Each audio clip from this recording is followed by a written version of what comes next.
Cybercriminalité, une logique de vie, une crise de société. C'est le thème central qui réunit ces hommes et femmes à se creuser de réflexions scientifiques. À l'entame des travaux, président de l'Amicale des sociologues anthropologues promotion 1998 et autres, Ameza a expliqué les raisons qui justifient l'organisation de ce café sociologique et le choix du thème. Nous avons voulu voir quelles sont les définitions, quels sont les relents du concept de la cybercriminalité et puis après, quels sont ces développements et surtout quelles propositions nous pouvons faire en tant que spécialistes des questions sociales de notre pays. Il y a un gros travail de sensibilisation et d'éducation qu'il faut faire au niveau de la communauté. Les cybercriminels de tout genre, ils proviennent d'abord d'une famille, donc ils ont des acteurs qui les entourent, qui sont un père, une mère ou un frère, une sœur.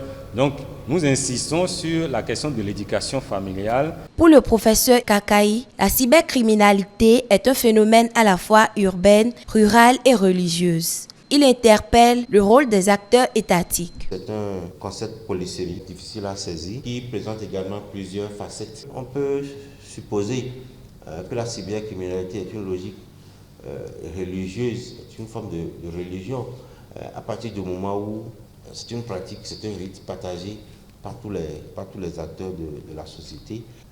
Ce n'est pas seulement en ville qu'on retrouve des cybercriminels, même dans nos villages, même dans les régions les plus reculées, vous avez de tels comportements qui se passent.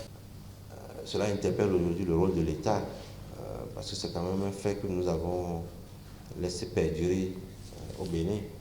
Le représentant de l'Office central de répression de la cybercriminalité, OCRC, a également présenté les statistiques enregistrées au titre de l'année 2023 du mois de janvier à juin. De janvier à juin 2023, nous avons déjà enregistré 1518 plaintes liées à la cybercriminalité. Nous avons interpellé 623 personnes, dont 39 femmes. Le préjudice causé de janvier à juin s'élève à 741 389 750 francs. Nous avons pu saisir des numéraires au cours de nos enquêtes. Ces numéraires s'élèvent à 89 697 000. Le nombre de véhicules saisis s'élève à 34, dont beaucoup de véhicules haut de gamme. Le nombre de motos s'élève à 57. Les participants ont donné leur avis sur le sujet et certains d'entre eux ont présenté des préoccupations et proposé des solutions. Le président de l'Amicale des sociologues anthropologues a remercié tous ceux qui, d'une manière ou d'une autre, ont participé